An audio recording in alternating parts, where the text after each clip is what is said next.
ನಮಸ್ತೆ ವೀಕ್ಷಕರೇ, ನಾವು ಹಿಂದಿನ ಸಂಚಿಕೆಯಲ್ಲಿ ವೆರಿಕೋಸ್ ವೈನ್ ಹೇಗೆ ಆಗುತ್ತೆ, ಅದಕ್ಕೆ ಕಾರಣಗಳೇನು ಅಂತ ತಿಳ್ಕೊಂಡ್ವಿ. ಅದರ ನಂತರ ಸಂಚಿಕೆಯಲ್ಲಿ, ಎರಡನೇ ಸಂಚಿಕೆಯಲ್ಲಿ ವೆರಿಕೋಸ್ ವೈನ್ ಸ್ಟೇಜ್ಗಳು ಹೇಗಿದೆ, ಅದರಲ್ಲಿ 5 ಸ್ಟೇಜ್ ಯಾವುದು, ಏನೇನು ಸ್ಟೇಜಲ್ಲಿ ಏನೇನು ಲಕ್ಷಣಗಳು ಬರುತ್ತೆ, ಅದರಲ್ಲಿ ಡಾಕ್ಟರ್ ಉರಾಲ್ಸ್ ವೆರಿಕೋಸ್ ವೈನ್ ಫಾರ್ಮುಲೇಷನ್ಸ್ ಯಾವ ರೀತಿ ವರ್ಕ್ ಮಾಡ್ತಾ ಇದೆ, ಮತ್ತು ಅದರಲ್ಲಿ ಯಾವ ರೀತಿ ಇಂಟರ್ವೆನ್ಷನ್ ಅಂದರೆ ಟ್ರೀಟ್ಮೆಂಟ್ಸನ್ನು ಏನು ಅಡಾಪ್ಟ್ ಮಾಡ್ಕೊತಾ ಇದ್ದೀವಿ, ಮತ್ತು ಅದರ ರಿಸಲ್ಟ್ಸ್ ನಮಗೆ ಹೇಗೆ ಚೆನ್ನಾಗಿ ಸಿಗ್ತಾ ಇದೆ ಅಂತ ನಾವು ತಿಳ್ಕೊಂಡ್ವಿ. ಈ ಸಂಚಿಕೆಯಲ್ಲಿ ನಾವೀಗ ಪ್ರಿವೆನ್ಷನ್ ಮತ್ತು ಪ್ರಿಕಾಷನ್ ಅಂದರೆ ಇದು ಬರ್ದಂಗೆ ಹೆಂಗೆ ತಡೀಬೇಕು, ಬಂದಾಗ ನಮಗೆ ಏನೇನು ಮಾಡ್ಕೊಳ್ಳೋದ್ರಿಂದ ಇದನ್ನು ಜಾಸ್ತಿ ಆಗೋಂಗೆ ಬಿಡಬಾರ್ದು. ಅದರ ಪ್ರಿವೆನ್ಷನ್ ಪ್ರಿಕಾಷನ್ ಆಸ್ಪೆಕ್ಟನ್ನು ಕೂಡ ತುಂಬ ಇಂಪಾರ್ಟೆಂಟ್ ಆಗಿದೆ. ಯಾಕೆಂದರೆ ಬಂದಾಗ ಹೇಗೆ ತಡಿಬೇಕು, ಬಂದಿದೆ ಅಂತಂದಾಗ ಅದನ್ನು ಜಾಸ್ತಿ ಆಗಕ್ಕೆ ಬಿಡದಂಗೆ ಹೇಗೆ ಅದನ್ನು ಕಂಟ್ರೋಲ್ ಮಾಡುವಂಥದ್ದು. ಯಾಕೆಂದರೆ ಇದು ಒಂದ್ಸಲಿ ಮ್ಯಾನಿಫೆಸ್ಟ್ ಆದರೆ ಮತ್ತು ಟ್ರೀಟ್ಮೆಂಟ್ ಬೇಕಾಗುತ್ತೆ, ಲಾಂಗ್ ಟರ್ಮ್ ಟ್ರೀಟ್ಮೆಂಟ್ಗಳು ಬೇಕಾಗುತ್ತೆ. ಸೊ ಅದರಿಂದ ನಮಗೆ ಫೈನಾನ್ಷಿಯಲಿ ಬರ್ಡನ್ನು ಆಗುತ್ತೆ, ಇನ್ನೊಂದು ರೀತಿಯಲ್ಲಿ ನಮ್ಮ ಕೆಲಸಗಳು ಕೂಡ ಮಾಡ್ಕೊಳ್ಳೋಕ್ಕಾಗೋದಿಲ್ಲ. ಸೊ ಇದರಲ್ಲಿ ನಮಗೆ ಪ್ರಿವೆನ್ಷನ್ ಅಂತಂತಂದರೆ ಬೇಸಿಕ್ಕಾಗಿ ನಾವು ನೋಡೋದು, ಇದರಲ್ಲಿ ಪ್ರಿವೆನ್ಷನ್ ಅಂತ ಬರುವಾಗ ನಮಗೆ ಕಟ್ ದ ಕಾಸ್ ಅಂತ ಹೇಳ್ತೀವಿ. ಕಟ್ ದ ಕಾಸ್ ಅಂತಂದರೆ ಯಾವ ಕಾರಣಗಳಿಂದ ಇದು ಬರ್ತಾ ಇದೆ ಅದನ್ನು ಮಾಡಬಾರ್ದು ಅಂತ. ನಮಗೆ ಇವತ್ತು ವೆರಿಕೋಸ್ ವೈನ್ ಪ್ರಾಬ್ಲಮ್ ಇಲ್ಲ, ನಮಗೆ ಇನ್ ಲೈಫಲ್ಲಿ ಬರಬಾರ್ದು. ಆಗ ನಾವೇನು ಮಾಡಬೇಕು ಅಂದಾಗ, ನೀವೇನಾದರೂ ನಿಮ್ಮ ಜಾಬು ತುಂಬ ನಿಂತ್ಕೊಳ್ಳೋದು, ತುಂಬ ಕೂತ್ಕೊಳ್ಳೋದು ಇದ್ದರೆ, ನಾನಾಗಲೇ ಫಸ್ಟ್ ಎಪಿಸೋಡಲ್ಲಿ ಹೇಳ್ದಂಗೆ ನಿಮಗೆ ಲಾಂಗ್ ಸ್ಟ್ಯಾಂಡಿಂಗು ಮತ್ತು ಸಿಟ್ಟಿಂಗ್ ಪ್ರಾಬ್ಲಮ್ ಇರೋರಿಗೆ ಇದು ಬರುತ್ತೆ. ಅಂದರೆ ನೀವು ತುಂಬ ಹೊತ್ತು ಕೂತ್ಕೋಬೇಡಿ. ಅಂದರೆ ನಿಮ್ಮ ಜಾಬಲ್ಲಿ ನೀವು ಮಾಡಲಿಕ್ಕೆ ಆಗೋದಿಲ್ಲ ಅದನ್ನು, ಯಾಕಂದ್ರೆ ಜಾಬ್ ಮಾಡಲೇಬೇಕಲ್ಲ ನಾವೀಗ.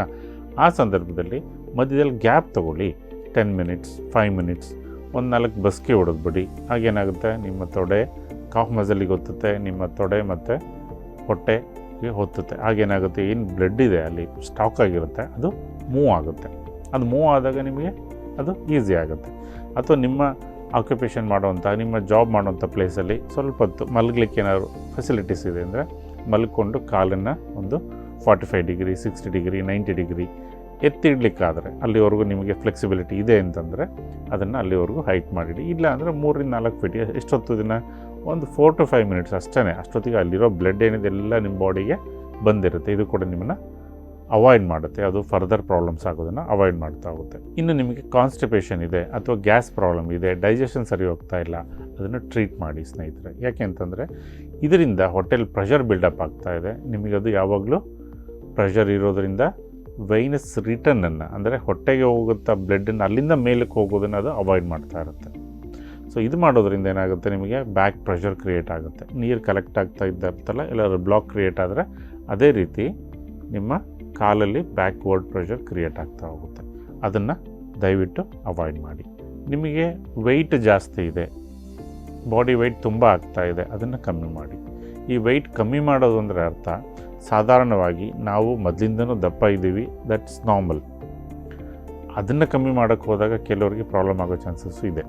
ಬಟ್ ನಾವಿಲ್ಲಿ ಹೇಳ್ತಾ ಇರೋದು ಯಾವುದು ಅಂತಂದರೆ, ಯಾವಾಗ ನಿಮಗೆ ನಾನು 5 ವರ್ಷದ ಹಿಂದೆ ಇಷ್ಟು kg ಇದ್ದೆ, ಇಷ್ಟು ದಪ್ಪ ಇದ್ದೆ, ಈ ಪ್ಯಾಂಟ್ ಸೈಜ್ ನನಗೆ ಆಗ್ತಾಯಿತ್ತು, ಈ ಡ್ರೆಸ್ ನನಗೆ ಕರೆಕ್ಟ್ ಆಗ್ತಾಯಿತ್ತು, ಅದು ನಿಮಗೆ ಆಗ್ತಾ ಇಲ್ಲ ಈಗ. ಅಂದರೆ ನೀವು ಅದನ್ನು ವೆಯ್ಟನ್ನು ನಿಮ್ಮ ಬಾಡಿ ಸುತ್ತಳತೆನೂ ಕೂಡ ಜಾಸ್ತಿ ಮಾಡ್ಕೊಂಡಿದ್ದೀರಿ ಅಂತಾಯಿತು. ಇದನ್ನು ಯಾಕೆ ಕಮ್ಮಿ ಮಾಡಬೇಕು ಅಂತ ಕೇಳಿದ್ರೆ, ನಾವು ಜಾಸ್ತಿ ವೆಯ್ಟ್ ಗೈನ್ ಮಾಡ್ತಾ ಇದ್ದಂಗೆ ನಮಗೆ ಉಸಿರಾಟದಲ್ಲಿ ಪ್ರತಿಕ್ರಿಯೆಯಲ್ಲಿ ಕಮ್ಮಿ ಆಗ್ತಾ ಹೋಗುತ್ತೆ. ಸ್ವಲ್ಪ ಫಾಸ್ಟ್ ಬ್ರೀತಿಂಗ್ ಶುರು ಆಗುತ್ತೆ. ಹೊಟ್ಟೆ ಕಂಪ್ಲೀಟಾಗಿ ಒಳಗಡೆ ಹೋಗಲ್ಲ, ಕಂಪ್ಲೀಟಾಗಿ ಹೊರಗಡೆ ಬರೋದಿಲ್ಲ. ಈ ರೀತಿ ನಮಗೆ ಶ್ವಾಸ ಉಚ್ಛ್ವಾಸ ಕ್ರಿಯೆಗಳಾಗದೇ ಇದ್ದರೆ ಅದು ಕೂಡ ನಮ್ಮಲ್ಲಿ ಆ ಸಕ್ಷನ್ ಪಂಪ್ ಅಂತ ನಾನು ಫಸ್ಟ್ ಎಪಿಸೋಡಲ್ಲಿ ಹೇಳಿದ್ದೆಲ್ಲ, ಹೊಟ್ಟೆಗೆ ಬಂದಿರೋ ಬ್ಲಡ್ಡನ್ನು ನಮ್ಮ ಉಸಿರಾಟದಿಂದನೇ ಅದು ಸಕ್ ಮಾಡಿ ಮೇಲಕ್ಕೆ ಕಳಿಸ್ತಾ ಇದೆ ಹಾರ್ಟಿಗೆ ಅಂತ. ಅದು ಆಗೋದಿಲ್ಲ. ಅದು ಆಗೋದಿಲ್ಲ ಅಂದ ಕೂಡಲೇ ನಿಮಗೆ ಆಲ್ರೆಡಿ ಬ್ಯಾಕ್ ಪ್ರೆಷರ್ ಕ್ರಿಯೇಟ್ ಆಗುತ್ತೆ, ಸ್ಟೇಸಿಸ್ ಆಗುತ್ತೆ. ಮತ್ತು ಹೊಟ್ಟೆ ಜಾಸ್ತಿ ಇದೆ, ಮೈ ಭಾರ ಜಾಸ್ತಿ ಇದೆ ಅಂದರೆ ಆ್ಯಕ್ಟಿವಿಟಿ ಕಮ್ಮಿ ಆಗುತ್ತೆ, ಎಕ್ಸಸೈಸ್ ಮಾಡಲಿಕ್ಕೆ ಇಷ್ಟಪಡಲ್ಲ, ಇದರಲ್ಲಿ ಕೂತ್ಕೊಂಡೇ ಇರ್ತೀವಿ, ಮಲ್ಕೊಂಡೇ ಇರ್ತೀವಿ. ಅದು ಇನ್ನೂ ನಮಗೆ ಅಡಿಷನ್ ಆಗಿ ಮಾರ್ಪಡುತ್ತೆ. ಸೊ ನಿಮಗೆ ಬೊಜ್ಜು ಜಾಸ್ತಿ ಇದ್ದಲ್ಲಿ ಬೊಜ್ಜು ಕರಗಲಿಕ್ಕೆ ಏನು ಬೇಕು ಅದನ್ನು ನಿಮ್ಮ ಸೂಕ್ತ ಸಲಹೆಯೊಂದಿಗೆ ನಿಮ್ಮ ಡಾಕ್ಟ್ರು ಅಥವಾ ನಿಮ್ಮ ಪರ್ಸನಲ್ ಡಾಕ್ಟರ್ ಇದ್ದರೆ ಅವರಿಗೆ, ಅಥವಾ ಆಯುರ್ವೇದ ಡಾಕ್ಟರ್ ಇದ್ದರೆ ಅವರಿಗೆ, ಅಥವಾ ಯಾರು ಫ್ಯಾಮಿಲಿ ಫಿಸಿಷಿಯನ್ ಇದ್ದರೆ ಅವ್ರನ್ನ ಕೂಡ ಮೀಟ್ ಆಗ್ಬೋದು. ಸೊ ಪ್ರಾಪರ್ ವೆಯ್ಟ್ ಮೇಂಟೈನ್ ಮಾಡೋದು ತುಂಬ ಅವಶ್ಯಕತೆ ಇದೆ. ಮತ್ತು ಎಕ್ಸಸೈಸು ಎಲ್ಲರಿಗೂ ಅವಶ್ಯಕತೆ ಇದೆ. ನಾವು ಅನ್ಬೋದು ದಿನ ಅಡ್ಡಾಡ್ತೀನಿ, ನಾನು ಜಾಬಲ್ಲೇ ಅಡ್ಡಾಡ್ತಾ ಇರ್ತೀನಿ, ವೆಯ್ಟ್ ಲಿಫ್ಟ್ ಮಾಡ್ತಾ ಇರ್ತೀನಿ, ಮನೆಯಲ್ಲೇ ಅಡ್ಡಾಡ್ತಾ ಇರ್ತೀನಿ. ಇದು ದೈನಂದಿನ ಚಟುವಟಿಕೆ. ಇದನ್ನು ಎಕ್ಸಸೈಸ್ ಅಂತ ಕನ್ಸಿಡರ್ ಮಾಡಲಿಕ್ಕೆ ಆಗೋದಿಲ್ಲ. ಎಕ್ಸಸೈಸ್ ಅಂದ್ರೇನು, ಬಾಡಿ ಎಲ್ಲ ಪಾರ್ಟಿಗೂ ಒಂದು ಸಮಗ್ರವಾಗಿ ವ್ಯಾಯಾಮವನ್ನು ಕೊಡುವಂಥದ್ದು, ಒಂದು ಕೆಲಸವನ್ನು ಕೊಡುವಂಥದ್ದು. ಆ ಕೆಲಸ ಹೇಗಿರುತ್ತೆ, ಆ ಪಾರ್ಟಿನ ಮಸಲ್ಸು ರಿಲ್ಯಾಕ್ಸ್ ಆಗಲಿಕ್ಕೆ, ಸ್ಟ್ರೆಚ್ ಆಗಲಿಕ್ಕೆ, ಸರ್ಕ್ಯುಲೇಷನ್ ಇಂಪ್ರೂವ್ ಆಗಲಿಕ್ಕೆ, ಮೈನ್ಯೂಟಾಗಿ ಏನಾದ್ರು ಪೇಯ್ನು, ಸ್ಟ್ರೈನು, ಕ್ರ್ಯಾಂಪ್ಸು ಅಥವಾ ಸ್ಟಿಫ್ನೆಸ್ ಇದ್ದರೆ ಅದು ಹೋಗಲಿಕ್ಕೆ, ಇದನ್ನು ರೆಗ್ಯುಲರೈಸ್ ಮಾಡುವಂಥ ಕ್ರಿಯೆನ ನಾವು ವ್ಯಾಯಾಮ ಅಥವಾ ಎಕ್ಸಸೈಸ್ ಅಂತ ಕರಿತೀವಿ.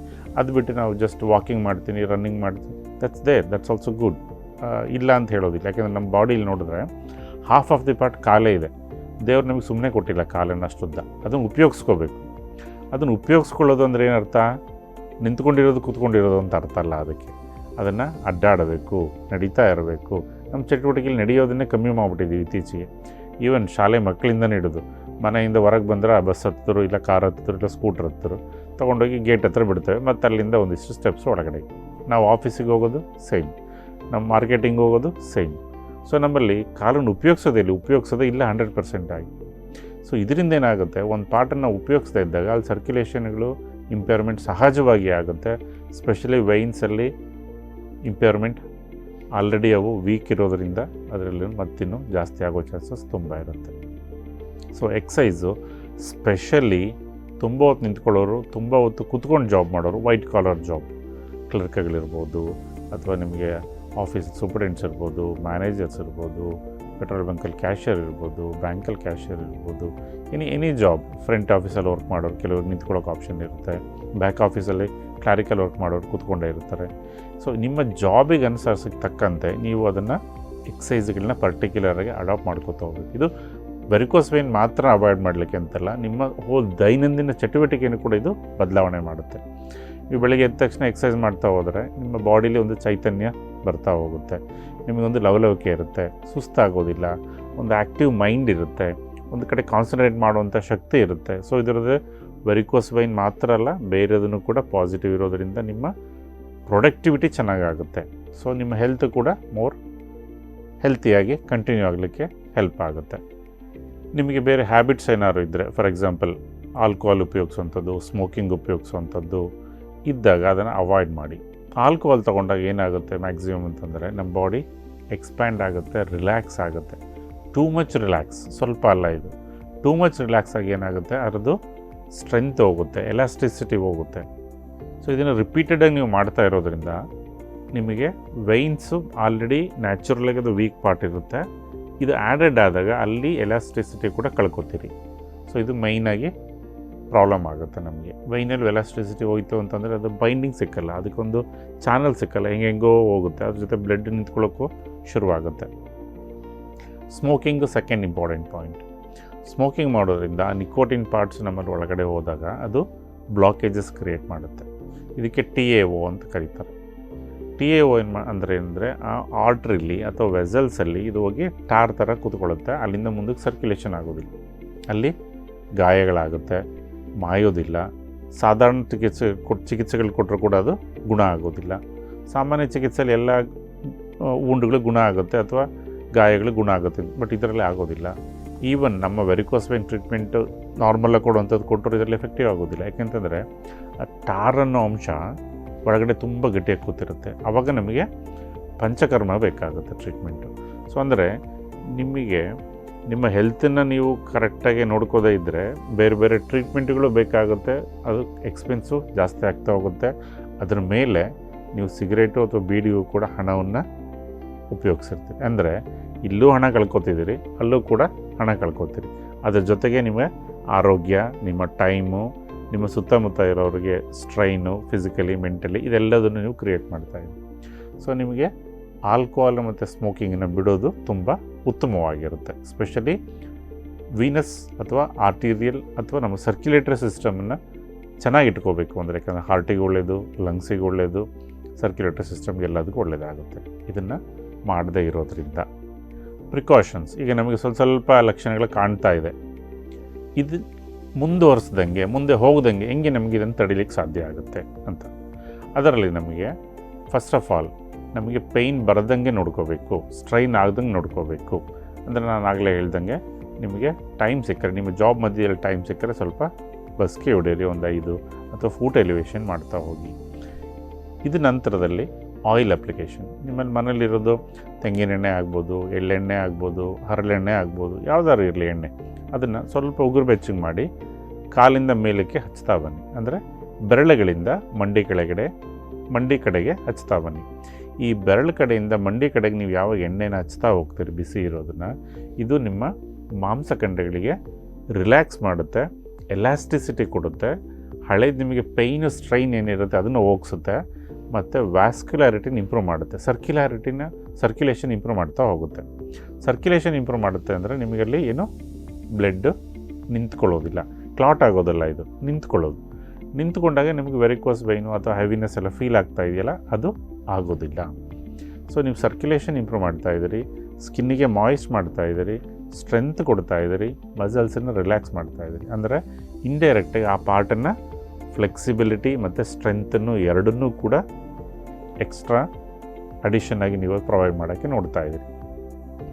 ಮತ್ತು ಇದರಲ್ಲೇ ಕೆಲವು ಟೈಮ್ ನಮ್ಗೆ ಏನಾಗುತ್ತೆ, ನಿದ್ದೆ ಬರೋದಿಲ್ಲ ಅಂತಿರುತ್ತೆ. ಅಂಥವ್ರಿಗೆ ಈ ಎಣ್ಣೆ ಹಚ್ಚುವಾಗ ಸ್ವಲ್ಪ ಪಾದಕ್ಕೂ ಕೂಡ ಇದೇ ಎಣ್ಣೆನ ಹಚ್ಕೊಂಡು ಮಲ್ಕೊಂಡ್ರೆ ರಾತ್ರಿ ಹೊತ್ತು ಮಲಗುವಾಗ ಅವರಿಗೆ ಬೆನ್ನೋವು ಬರೋದಿಲ್ಲ, ಕಣ್ಣು ತಂಪು ಅನಿಸುತ್ತೆ ಮತ್ತು ತುಂಬ ಚೆನ್ನಾಗಿ ನಿದ್ದೆ ಬರುತ್ತೆ. ಸಾಧಾರಣ ಎಲ್ಲರಿಗೂ ಬೆನ್ನೋವು ಬಂದೇ ಬರುತ್ತೆ, ಅವರ ಆಕ್ಯುಪೇಷನಲ್ ಹೆಜಾರ್ಡ್ ಅಂತಲೇ ತೊಗೋಬೋದು. ಟ್ರಾವೆಲಿಂಗ್ ಮಾಡ್ತಾಯಿದ್ದೀವಿ, ಕೂತ್ಕೊಂಡಿದ್ದೀವಿ, ನಿಂತ್ಕೊಂಡಿದ್ದೀವಿ, ಹಲವಾರು ರೀತಿಯಿಂದ ಆ್ಯಕ್ಟಿವಿಟಿ ಇದೆ. ಸೊ ನೀವು ವೆರಿಕೋಸ್ ಪೇನಿಗೆ ಹಚ್ಚುವಾಗಲೇ ಅದಕ್ಕೂ ಹಚ್ಕೊಂಡ್ಬಿಟ್ರೆ ನಿಮ್ಮ ಬ್ಯಾಕ್ ಪೇನು ಕೂಡ ಬರ್ದಂಗೆ ಅವಾಯ್ಡ್ ಮಾಡಲಿಕ್ಕೆ ತುಂಬ ಹೆಲ್ಪ್ ಆಗುತ್ತೆ ಇದು. ಮತ್ತು ನಿಮಗೆ ಡಾಕ್ಟ್ರು ಈ ಸ್ಟೇಜಲ್ಲಿ ವೆರಿಕೋಸ್ ಪೇನ್ ಬರ್ತಾ ಇದೆ ಅನ್ನುವಾಗ ಸ್ಟಾಕಿಂಗ್ಸ್ ಅಥವಾ ಟೈಟ್ ಸಾಕ್ಸನ್ನು ಕೊಡ್ತಾರೆ. ಇದನ್ನು ದಯವಿಟ್ಟು ಬಳಸಿ. ಇದನ್ನು ಬಳಸುವಾಗ ಯಾವಾಗ ಅಂತಂದರೆ ಸ್ಪೆಷಲಿ ನೀವು ವರ್ಕಿಗೆ ಹೋಗುವಾಗ, ಯಾಕೆಂದರೆ ನಿಂತ್ಕೊಂಡೇ ಇರ್ತೀರಿ, ಕೂತ್ಕೊಂಡೇ ಇರ್ತೀರಿ, ದಟ್ಸ್ ದ ಅದರ್ ಪಾರ್ಟ್. ಇನ್ನೊಂದು ನಿಮಗೆ ಲಾಂಗ್ ಟ್ರಾವೆಲಿಂಗ್ ಮಾಡುವಾಗ, ತುಂಬ ಯಾತ್ರೆ ಮಾಡುವಾಗ ಏನಾಗುತ್ತೆ, ಇದರ ಕಾರಲ್ಲಿ ಅಥವಾ ಬಸ್ಸಲ್ಲಿ ನಮಗೆ ಕೂತ್ಕೊಂಡಿರ್ತೀವಿ, ಮೂಮೆಂಟ್ ಇರೋದಿಲ್ಲ ಒಂದು. ಇನ್ನೊಂದು ಅದರ ಜೊತೆಗೆ ಏನಾಗುತ್ತೆ, ವೈಬ್ರೇಷನ್ ಬರ್ತಾ ಇರುತ್ತೆ. ಒಂದು ವೈಬ್ರೇಷನ್ ಆಗೋ ಭಾಗದಲ್ಲಿ ಏನಾದರೂ ಒಂದು ವಸ್ತು ಇಟ್ಟರೆ ಅದು ಗ್ರ್ಯಾಜುಯಲಿ ಲೂಸ್ ಆಗ್ತಾ ಇರುತ್ತೆ. ನಮ್ಮದು ವೈನ್ಸ್ಗಳು ಆಲ್ರೆಡಿ ಲೂಸ್ ಇರೋದ್ರಿಂದ ಮತ್ತೆ ನೀವು ಎಕ್ಸ್ಟ್ರಾ ವೈಬ್ರೇಷನ್ ಕ್ರಿಯೇಟ್ ಮಾಡುವಾಗ ಇನ್ನೂ ಲೂಸ್ ಆಗ್ತಾ ಹೋಗುತ್ತೆ. ಸೊ ಈ ಸ್ಟಾಕಿಂಗ್ಸ್ ಏನು ಮಾಡುತ್ತೆ, ಆ ಫರ್ಮ್ನೆಸ್ ಕೊಡುತ್ತೆ, ಒಂದು ಟೈಟ್ನೆಸ್ ಕೊಡುತ್ತೆ. ಇದರಿಂದ ವೀನಸ್ ಸರ್ಕ್ಯುಲೇಷನ್ ಇಂಪ್ರೂವ್ ಆಗುತ್ತೆ. ನಿಮಗೆ ಆ ವೈಬ್ರೇಷನ್ನು ಮತ್ತೊಂದರಿಂದ ಲಾಂಗ್ ಸಿಟ್ಟಿಂಗಿಂದ ಅಥವಾ ಸ್ಟ್ಯಾಂಡಿಂಗಿಂದ ಪ್ರಾಬ್ಲಮ್ಸ್ ಬರೋದಿಲ್ಲ. ಅದೇ ರೀತಿ ನೀವು ಲಾಂಗ್ ಡಿಸ್ಟೆನ್ಸ್ ಏನಾದ್ರು ಟ್ರಾವೆಲ್ ಮಾಡೋದಿದ್ದರೆ ಅದನ್ನು ಟ್ರೈನ್ ಬಳಸಿ. ಸೊ ದಟ್ ಟ್ರೈನಲ್ಲಿ ನಿಮಗೆ ಮೂಮೆಂಟಿಗೆ ಸ್ವಲ್ಪ ಟೈಮ್ ಇರುತ್ತೆ, ಅಡ್ಡಾಡ್ಲಿಕ್ಕೆ ಜಾಗ ಇರುತ್ತೆ, ಕಾಲು ಸ್ಟ್ರೆಚ್ ಮಾಡ್ಬೋದು, ಕಾಲು ಮೇಲೆ ಬಿಡಲಿಕ್ಕೆ ಅವಕಾಶ ಇರುತ್ತೆ. ಸೊ ಟ್ರಾವೆಲಿಂಗಲ್ಲಿ ವೆಹಿಕಲ್ಸು ಮತ್ತೊಂದು ಲಾಂಗ್ ಡಿಸ್ಟೆನ್ಸ್ ಟ್ರಾವೆಲಿಂಗ್ ಮಾಡುವಾಗ ಪ್ರಿಫರಬಲಿ ನೀವು ಟ್ರೈನನ್ನು ಬಳಸೋದು ಉತ್ತಮ. ಮತ್ತು ಸ್ಪೆಷಲಿ ಈ ಸ್ಟಾಕಿಂಗ್ಸನ್ನು ನೀವು ರಾತ್ರಿ ಹೊತ್ತು ಹಾಕ್ಕೊಳ್ಳೋ ಅವಶ್ಯಕತೆ ಇರೋದಿಲ್ಲ. ರಾತ್ರಿ ಹೊತ್ತು ಏನು ಮಾಡಿ ಅಂದರೆ ನಿಮ್ಮದು ಮಂಚದ ಕಾಲು ಕೆಳಗಡೆಗೆ, ಅಂದರೆ ಕಾಲಿಡುವಂಥ ಮಂಚದ ಸೈಡ್ ಕಾಲಿರುತ್ತಲ್ಲ ಮಂಚದ್ದು, ಅದನ್ನು 3 ಇಂಚು ಎತ್ತರ ಮಾಡಿ. ಅವಾಗ ಏನಾಗುತ್ತೆ, ನಿಮಗೊಂದು ಸ್ಲೋಪ್ ಕ್ರಿಯೇಟ್ ಆಗುತ್ತೆ. ಯೂಶ್ವಲಿ ಏನು ಹೇಳ್ತೀವಿ, ದಿಂಬಿಟ್ಕೊಂಡು ಮಲಗ್ತೀವಿ ಅಂತ ಹೇಳ್ತೀವಿ. ದಿಂಬಿಟ್ಕೊಂಡು ಮಲಗಿದಾಗ ಏನಾಗುತ್ತೆ, ನಮ್ಮ ಹಿಂಬಡಿ ಮತ್ತು ಕಾಫ್ ಮಸಲ್ ಮಾತ್ರ ದಿಂಬೇಲಿರುತ್ತೆ, ನಮ್ಮ ನೀ ಜಾಯಿಂಟು ಮಧ್ಯದಲ್ಲಿ ತೇಲ್ತಾ ಇರುತ್ತೆ, ಅದನ್ನ ಅಲ್ಲಿಗೆ ಟಚ್ ಆಗಿರೋಲ್ಲ, ಬೆಡ್ಡಿಗೆ ಟಚ್ ಆಗಿರೋದಿಲ್ಲ. ಆವಾಗ ನಮಗೆ ಕಾಫ್ ಮಸಲ್ ಪೈನ್ ಬರ್ತಾ ಹೋಗುತ್ತೆ, ಸ್ಟ್ರೈನ್ ಆಗುತ್ತೆ. ಇಲ್ಲಾಂದ್ರೆ ಕೆಲವು ಟೈಮ್ ನೋಡ್ತೀವಿ ತುಂಬ 2-3 ಪಿಲ್ಲೋ ಇಟ್ಬಿಡ್ತೀವಿ, ಅವಾಗೇನಾಗುತ್ತೆ, ಒಳ್ಳೆ ರಕ್ತ ಪಾಸ್ ಆಗೋದಿಲ್ಲ. ಅಂತಂದರೆ ಬೆಳಗ್ಗೆ ಎದ್ದ ತಕ್ಷಣ ನಿಮಗೆ ಕಾಲೆಲ್ಲ ಮರಗಟ್ಟಿರುತ್ತೆ, ಕಾಲಿಡೋಕ್ಕೆ ಆಗೋದಿಲ್ಲ, ಕಾಲಿಟ್ಟ ಕೂಡಲೇ ಬ್ಯಾಲೆನ್ಸ್ ಸಿಕ್ಕೋದಿಲ್ಲ, ಈ ಥರ ಸಮಸ್ಯೆ ಆಗುತ್ತೆ. ನಮಗೆ ಬೇಕಿರೋದು ಒಂದು ಸ್ಲೈಟ್ ಸ್ಲೋಪ್, ಅದು ಈವನ್ ಆಗಿರೋದು, ನಮ್ಮ ಕಾಲು ಕೂಡ ಆ ಸ್ಲೋಪಲ್ಲಿ ಬೆಡ್ಡಿಗೆ ಟಚ್ ಆಗಿರ್ಬೇಕು. ಇದಕ್ಕೆ 3 ಇಂಚು ನಿಮ್ಮ ಫೂಟ್ ಎಲಿವೇಷನ್ ಮಾಡಿದ್ರೆ ನಿಮ್ಮ ಕಾಫ್ ಮಸಲು ಟಚ್ ಆಗಿರುತ್ತೆ, ನೀ ಜಾಯಿಂಟು ಟಚ್ ಆಗಿರುತ್ತೆ ನೆಲಕ್ಕೆ ಅಥವಾ ಬೆಡ್ಡಿಗೆ. ಸೊ ಈಸಿಯಾಗಿ ಬ್ಲಡ್ ಫ್ಲೋ ಆಗುತ್ತೆ. ನಮಗೆ ಇಲ್ಲಿ ಆ ವಾಟರ್ ಫ್ಲೋ ಆಗಲಿಕ್ಕೆ, ಬ್ಲಡ್ ಫ್ಲೋ ಆಗಲಿಕ್ಕೆ ಎಷ್ಟು ಬೇಕೋ ಅಷ್ಟು ಮಾತ್ರ ಹೈಟ್ ಸಾಕು. ಸೊ ಇದಕ್ಕೆ 3 ಇಂಚು, ದಟ್ಸ್ ದ ಪ್ರಿಫರಬಲ್. ಅದಕ್ಕಿಂತ ಜಾಸ್ತಿ ಮಾಡೋಕ್ಕೆ ಹೋಗ್ಬೇಡಿ. ಅದಕ್ಕೆ ನೀವು ವುಡ್ ಪೀಸ್ ಆದರೂ ಇಡಿ, ಕಲ್ಲಾದರೂ ಇಡಿ. ನೀವೇನೋ ಕೆಳಗಡೆ ಮಲಗ್ತೀನಿ ಅಂತಂದರೆ ಬೆಡ್ ಕೆಳಗಡೆಗೆ ಬೆಡ್ಶೀಟನ್ನು ಸ್ಲೋಪ್ ಮಾಡಿ. ಆ ಸ್ಲೋಪ್ ಇಂಪಾರ್ಟೆಂಟ್ ನಮಗೆ. ಸೊ ಆಗ ನೀವು ಯಾವುದೇ ಪೊಸಿಷನಲ್ಲಿ ಮಲಗಿದ್ರೂ ಕೂಡ ಬ್ಲಡ್ ಸರ್ಕ್ಯುಲೇಷನ್ ಆಗ್ತಾನೆ ಇರುತ್ತೆ. ನಿದ್ದೆಗಣ್ಣಲ್ಲಿ ನೀವೇನಾದ್ರು ಕಾಲಲ್ಲಿ ಹಿಂಗೆ ಹೊಡೆದ್ರೆ ದಿಂಬಿಟ್ಟಿದ್ದು ಬಿದ್ದೋಗುತ್ತೆ. ಸೊ ನಿಮಗೆ ಆ ಫೆಸಿಲಿಟಿ ಸಿಕ್ಕೋದಿಲ್ಲ, ಆ ಸ್ಲೋಪ್ ಸಿಕ್ಕೋದಿಲ್ಲ. ಸೊ ಈ ಥರ ಮಾಡೋದರಿಂದ ನಿಮಗೆ ಸ್ಲೋಪು ಸಹಜವಾಗಿ ಸಿಕ್ಕುತ್ತೆ. ಮತ್ತು ದೈನಂದಿನ ಕ್ರಿಯೆಯಲ್ಲಿ ಎಕ್ಸಸೈಸಸ್ಸನ್ನು ಉಪಯೋಗಿಸ್ಕೊಳ್ಳಿ. ವಾಕಿಂಗು ತುಂಬ ಇಂಪಾರ್ಟೆಂಟು. ಅದರಲ್ಲಿ ತುಂಬ ಫಾಸ್ಟ್ ವಾಕಿಂಗ್ ಮಾಡೋ ಅವಶ್ಯಕತೆ ಬರೋದಿಲ್ಲ. ಜನರಲ್ಲಾಗಿ ಲಿಮಿಟಲ್ಲಿ ವಾಕ್ ಮಾಡಿದ್ರೂ ಸಾಕಾಗಿ, ಯಾಕಂದರೆ ನಮ್ಮ ಕಾಫ್ ಮಸಲ್ ಮೂವ್ ಆಗುತ್ತೆ ನಾವು ಮೂವ್ ಆದ ತಕ್ಷಣ. So that is important part. ಅದ್ರ ಜೊತೆಗೆ ನಮ್ಮಲ್ಲಿ ಒಂದು ಸೆಟ್ ಆಫ್ ಯೋಗ ಕ್ರಿಯೆಗಳನ್ನು ಅಥವಾ ಯೋಗಾಸನವನ್ನು ಒಂದು ವಿಡಿಯೋ ಮಾಡಿ ಡಾಕ್ಯುಮೆಂಟ್ ಮಾಡಿದ್ದೇವೆ. ಇದನ್ನು ನೋಡ್ಕೊಂಬರೋಣ ಸ್ನೇಹಿತರೆ.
ಈಗ ನೀವು ಈ ವಿಡಿಯೋನ ನೋಡ್ಕೊಂಬಂದ್ರಿ. ಇದರಲ್ಲಿ ಕೆಲವೊಂದು ನಾವು ಮಂಡಿನ ಬಗ್ಸಿ ಮಾಡುವಂಥದ್ದು, ಕುತ್ಕೊಂಡು ಮಾಡೋದು, ನಿಂತ್ಕೊಂಡು ಮಾಡೋದು, ವ್ಯತ್ಯಾಸಗಳಿದೆ. ಇದರಲ್ಲಿ ನಿಮಗೆ ಯಾವುದು ಎಷ್ಟಾಗುತ್ತೋ ಅದನ್ನು ಮಾಡಿ. ಇದರರ್ಥ ನಮಗೆ ಮಂಡಿ ನೋವಿದೆ, ನನಗೆ ಇದು ಕುತ್ಕೊಳ್ಳೋಕ್ಕಾಗೋದಿಲ್ಲ, ಆಗೋದಿಲ್ಲ ಅಂದರೆ ಅದನ್ನು ಬಿಟ್ಟುಬಿಡಿ, ಬೇರೆದನ್ನೇ ರಿಪೀಟೆಡಾಗಿ ಮಾಡಿ. ಇದಲ್ದೇ ಇದ್ರ ಜೊತೆಗೆ ಸಿಂಪಲ್ಲಾಗಿ ಎಕ್ಸಸೈಸಸ್ ಅಂದರೆ ನಮಗೆಲ್ಲ ಹೈಸ್ಕೂಲಲ್ಲಿ, ಪ್ರೈಮರಿ ಸ್ಕೂಲಲ್ಲಿ PT ಟೀಚರ್ ಹೇಳಿಕೊಟ್ಟಿದ್ದಾರೆ. ಕೈನ ರಿಸ್ಟನ್ನು ಮೂವ್ ಮಾಡೋದು, ಶೋಲ್ಡರ್ ಮೂವ್ ಮಾಡೋದು, ಫಾರ್ವರ್ಡ್ ಬೆಂಡಿಂಗು, ಲ್ಯಾಟ್ರಲ್ ಬೆಂಡಿಂಗು, ಇಷ್ಟನ್ನು ಮಾಡಿದ್ರೂ ಸಾಕಾಗುತ್ತೆ. ಇದಕ್ಕೆ ನಾವು ಸಾಮಾನ್ಯವಾಗಿ ಸೂಕ್ಷ್ಮ ವ್ಯಾಯಾಮ ಅಂತ ಕರಿತೀವಿ. ಅಂದರೆ ಒಂದು ಜನರಲ್ಲಾಗಿ ಬಾಡಿಗೆ ಒಂದು ಮೂಮೆಂಟ್ ಕೊಡುವಂಥದ್ದು. ಸಾಧಾರಣ ನಾವು ನಡೀತಾ ಇದ್ದರೆ ಕಾಲು ತೊಡೆವರೆಗೂ ಸ್ವಲ್ಪ ಕೆಲಸ ಮಾಡುತ್ತೆ, ಅಲ್ಲಿಂದ ಮೇಲ್ಗಡೆಗೆ ನಡೆಯೋದು ಹೆಚ್ಚು ಕೆಲಸ ಮಾಡೋದಿಲ್ಲ. ನಮ್ಮದು ಕೆಮಿಕಲ್ ಫ್ಯಾಕ್ಟ್ರಿ, ನಮ್ಮದು ಮ್ಯಾಕ್ಸಿಮಮ್ ಆರ್ಗನ್ಸ್ ಎಲ್ಲ ಇರೋದು ಎದೆಯಿಂದ ಹೊಟ್ಟೆ ಒಳಗಡೆ. ಸೊ ಅದಕ್ಕೆ ಮೂಮೆಂಟ್ ಬೇಕು, ಅಲ್ಲಿ ಸುತ್ತಮುತ್ತ ಕ್ರಿಯೆಗಳಾಗಬೇಕು. ಅದನ್ನು ಸ್ವಲ್ಪ ಅಲ್ಲಾಡಿಸ್ಬೇಕು, ಶೇಕ್ ಮಾಡಬೇಕು. ಈ ನಿದ್ದೆ ಮಾಡ್ತಿರೋವಾಗ ನಾವು ಶೇಕ್ ಮಾಡಿದ್ರೆ ಎದ್ದೇಳ್ತಾರಲ್ಲ, ಆ ರೀತಿ ನಮ್ಮ ಬಾಡಿ ಪಾರ್ಟಿಗೂ ಕೂಡ ಒಂದು ಸ್ವಲ್ಪ ಮಸಾಜು, ಒಂದು ಸ್ವಲ್ಪ ಮೂಮೆಂಟ್ ಬೇಕಾಗುತ್ತೆ. ಇದು ನಮಗೆ ಎಕ್ಸಸೈಸಲ್ಲಿ ಬೇಕು. ಅದಕ್ಕೆ ಅನುಕೂಲ ಆಗುವಂಥದ್ದು ಮತ್ತು ನಿಮಗೆ ಯಾವುದು ಮಾಡಲಿಕ್ಕಾಗುತ್ತೆ ಈಸಿಯಾಗಿ ಅದನ್ನೇ ಮಾಡ್ತಾ ಹೋಗಿ. ಇದನ್ನು ರಿಪೀಟೆಡಾಗಿ ಮಾಡಬೇಕು. Daily ½ an hour is must. ಅದರಿಂದ ನಿಮಗೆ ಪ್ರಿವೆನ್ಷನ್ ಮಾಡಲಿಕ್ಕೆ ತುಂಬ ಹೆಲ್ಪ್ ಆಗುತ್ತೆ. ನಿಮಗೇನಾದರೂ ವೆರಿಕೋಸ್ ವೈನ್ ಸ್ಟಾರ್ಟ್ ಆಗಿದೆ, ನಿಮಗೆ ಅದರ ಪ್ರಿಕಾಷನ್ಸ್ ಸಾಕಾಗ್ತಾ ಇಲ್ಲ ಅಂದರೆ ನಿಮ್ಮ ಹತ್ತಿರ ಡಾಕ್ಟ್ರನ್ನ ನೋಡಿ. ಅದರಲ್ಲಿ ನಮ್ಮದು ಹಲವಾರು ಬ್ರ್ಯಾಂಚ್ ಇದೆ ಕರ್ನಾಟಕದಲ್ಲಿ. ಸೊ ಹಲವಾರು ಬ್ರ್ಯಾಂಚ್ಗಳಲ್ಲಿ ನಿಮ್ಮಲ್ಲಿ ಡಿಸ್ಪ್ಲೇ ಆಗ್ತಾ ಇದೆ ನಮ್ಮ ಬ್ರ್ಯಾಂಚ್ಗಳು ಯಾವ್ದ್ಯಾವುದು ಅಂಥೇಳಿ. ಆ ಬ್ರ್ಯಾಂಚ್ಗಳಲ್ಲಿ ನೀವು ನಿಮಗೆ ಬೇಕಾದಂತಹ ಟ್ರೀಟ್ಮೆಂಟನ್ನು ನಿಮಗೆ ಹತ್ತಿರದ ಬ್ರ್ಯಾಂಚಲ್ಲಿ ಹೋಗಿ ಸಲಹೆ ತೊಗೋಬೋದು. ಇಲ್ಲಿ ಪ್ರಿವೆನ್ಷನ್ನಿಗೂ ಸಲಹೆ ಕೊಡ್ತವೆ, ಪ್ರಿಕಾಷನ್ನಿಗೂ ಕೊಡ್ತವೆ, ಮತ್ತು ಟ್ರೀಟ್ಮೆಂಟ್ ಬೇಕಾದರೆ ಅದಕ್ಕೂ ಕೂಡ ನಾವು ಟ್ರೀಟ್ಮೆಂಟನ್ನು ಪ್ರೊವೈಡ್ ಮಾಡ್ತೇವೆ. ಸ್ನೇಹಿತರೆ, ಇದರಲ್ಲಿ ಮುಖ್ಯವಾಗಿ ನಮಗೆ ಸ್ವಾಭಾವಿಕವಾಗಿ ಆಗುವಂಥದ್ದು ಪ್ರೆಗ್ನೆನ್ಸಿಲಿ ನಮಗೆ ಹೇಗೆ ಇದನ್ನು ವೆರಿಕೋಸ್ ವೈನ್ನ ಅವಾಯ್ಡ್ ಮಾಡೋದು ಅಂತ ನಾವೀಗ ಮುಖ್ಯವಾಗಿ ನೋಡೋಣ. ನಮಗೆ ಪ್ರೆಗ್ನೆನ್ಸಿ ಅನ್ನೋದು ಒಂದು ಸಹಜ ಪ್ರತಿಕ್ರಿಯೆ, ನಮ್ಮಲ್ಲಿ ಪ್ರಕೃತಿಯಲ್ಲಿ ಆಗುವಂತಹ ಒಂದು ಸಹಜ ಕ್ರಿಯೆ. ಅದು ನಮಗೀಗ ಒಂಥರ ಡಿಸೀಸ್ ಅಂತ ನೋಡಲಿಕ್ಕೆ ಆಗೋದಿಲ್ಲ. ನಮಗೆ ಮೇಲ್ಸ್ ಮತ್ತು ಫೀಮೇಲ್ಸ್ ಶರೀರ ನಮಗೆ ಸ್ಟ್ರಕ್ಚರ್ ಆನಟಾಮಿಕಲಿ ನೋಡಬೇಕಂದ್ರೆ ಫೀಮೇಲ್ ಶರೀರ ಸ್ವಲ್ಪ ನಾಜೂಕಾಗಿರುತ್ತೆ, ಸ್ಮೂತಾಗಿರುತ್ತೆ. ಸೊ ಅವರಲ್ಲಿ ಈ ವೈನ್ಸ್ಗಳು ಮತ್ತು ನಾಜೂಕಾಗಿರುತ್ತೆ ಮತ್ತು ಸಾಫ್ಟಾಗಿರುತ್ತೆ. ಸೊ ವೆರಿಕೋಸ್ ವೈನ್ ಬರೋ ಚಾನ್ಸಸ್ ಜಾಸ್ತಿ ಇರುತ್ತೆ. That's one part. ಮತ್ತೊಂದು, ಈ ಪ್ರೆಗ್ನೆನ್ಸಿಲಿ ಏನಾಗುತ್ತೆ ಅಂದರೆ ನಾನು ಆಗಲೇ ಹೇಳ್ದಂಗೆ ಹೊಟ್ಟೆ ಊದ್ಕೋತಾ ಬರುತ್ತೆ. ಯಾಕೆಂದರೆ ಮಗುವೊಂದು ಬೆಳವಣಿಗೆ ಆಗ್ತಾ ಇದ್ದಂಗೆ ಹೊಟ್ಟೆ ಅದಕ್ಕೆ ಪ್ರತಿಕ್ರಿಯೆಯಾಗಿ ಊದ್ಕೋತಾ ಬರುತ್ತೆ. ಈಗ ಊದ್ಕೋತಾ ಇದ್ದಂಗೆ ಒಳಗಡೆ ಪ್ರೆಷರ್ ಬಿಲ್ಡಪ್ ಆಗಲಿಕ್ಕೆ ಶುರುವಾಗುತ್ತೆ.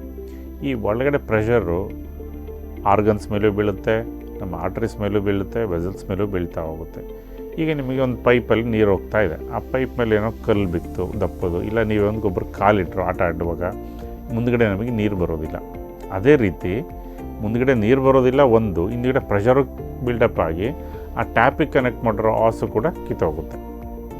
ಅದೇ ರೀತಿ ನಮ್ಮ ಹೊಟ್ಟೆಯಲ್ಲಿ ಇದು ಮಗು ಡೆವಲಪ್ಮೆಂಟ್ ಆಗ್ತಾ ಇರುವಾಗ, ಹೊಟ್ಟೆ ದಪ್ಪ ಆಗ್ತಾ ಇರುವಾಗ ಅದು ಪ್ರೆಷರ್ ಕ್ರಿಯೇಟ್ ಆಗಿದ್ದರಿಂದ ರಕ್ತ ಮೇಲ್ಮುಖವಾಗಿ ಹೋಗ್ತಾ ಇರೋದು ಮೇಲ್ಗಡೆ ಪ್ರೆಷರ್ ಬೀಳುತ್ತೆ.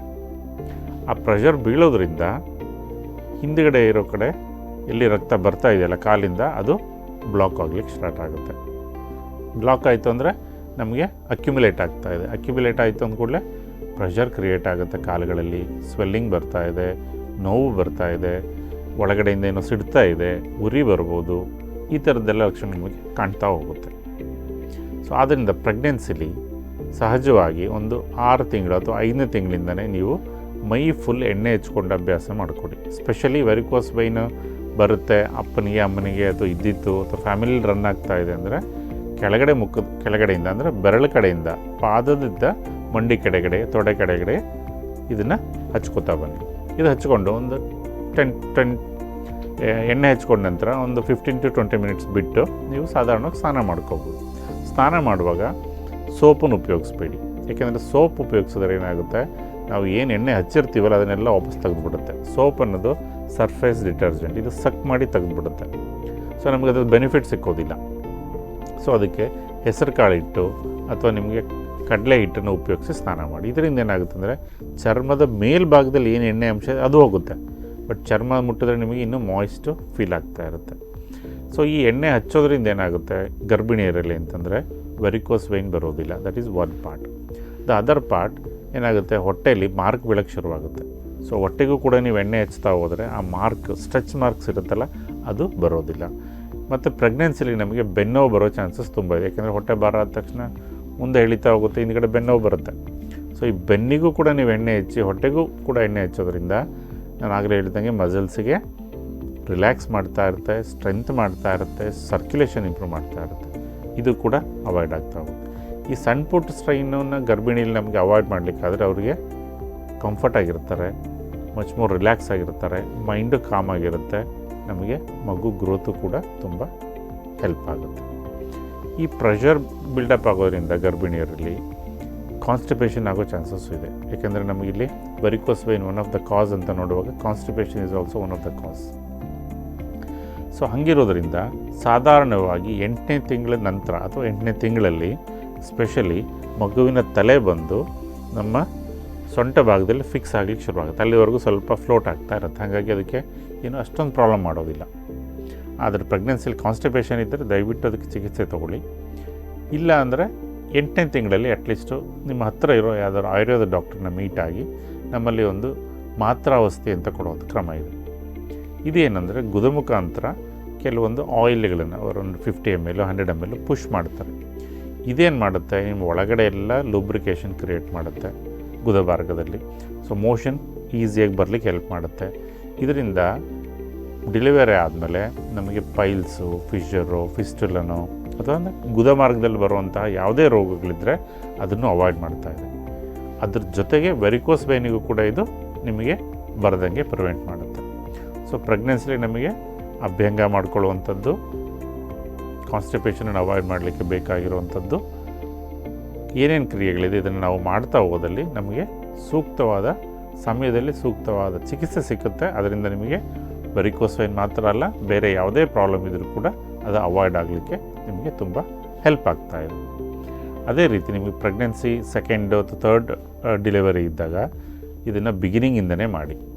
ಯಾಕೆಂತಂದರೆ ಫಸ್ಟ್ ಒಂದು ಡೆಲಿವರಿ ಆಲ್ರೆಡಿ ಒಂದು ಮಟ್ಟಕ್ಕೆ ಅದು ಬಂದಿದೆ, ಒಂದು ಮಟ್ಟಕ್ಕೆ ಅದು ಸ್ಟಾರ್ಟ್ ಆಗಿದೆ ವೆರಿಕೋಸ್ ವೈನ್ ಅಂತ ಕಂಡು ಬಂದಲ್ಲಿ 2ನೇ ಡೆಲಿವರಿಲಿ ಇದು ಇನ್ನೂ ಜಾಸ್ತಿ ಆಗೋ ಚಾನ್ಸಸ್ ತುಂಬ ಇರುತ್ತೆ. ಜಾಸ್ತಿ ಆಗೋದ್ರಿಂದ ನೀವು ಡೆಫಿನೆಟ್ಲಿ ನೀವು ವಿಕ್ಟಿಮ್ ಆಗಿಬಿಡ್ತೀರಿ. ಅಂದರೆ ಡೆಫಿನೆಟ್ಲಿ ನಿಮಗೆ ವೆರಿಕೋಸ್ ವೈನ್ ಬಂದೇ ಬರುತ್ತೆ. ಲಾಂಗ್ ಸ್ಟ್ಯಾಂಡಿಂಗ್ ವೆರಿಕೋಸ್ ವೈನ್ ಬರೋ ಚಾನ್ಸಸ್ಸು ತುಂಬ ಇರುತ್ತೆ. ಸೊ ಹಾಗಾಗಿ ಮಲ್ಟಿಪಲ್ ಡೆಲಿವರೀಸ್ ಇದ್ದಾಗ ಫಸ್ಟ್ ತಿಂಗಳಿಂದನೇ ಈ ಕ್ರಮವನ್ನು ಸ್ಟಾರ್ಟ್ ಮಾಡ್ತಾ ಹೋಗಿ.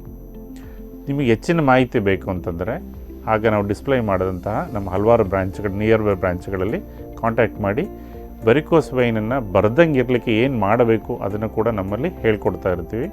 ಸೊ ಇದರದ್ದು ಮೈನ್ ಉದ್ದೇಶ ಚಿಕಿತ್ಸೆ ಮಾತ್ರ ಅಲ್ಲ, ವೆರಿಕೋಸ್ ವೈನ್ ಮುಕ್ತ ಸಮಾಜವನ್ನು ಮಾಡುವಂಥದ್ದು ಉರಾಳ್ ಆಯುರ್ವೇದ ವೆರಿಕೋಸ್ ವೈನ್ ಸ್ಪೆಷಾಲಿಟಿ ಚಿಕಿತ್ಸೆ ಅವ್ರದ್ದು ಮೈನ್ ಉದ್ದೇಶ ಆಗಿದೆ. ನಮಸ್ಕಾರ.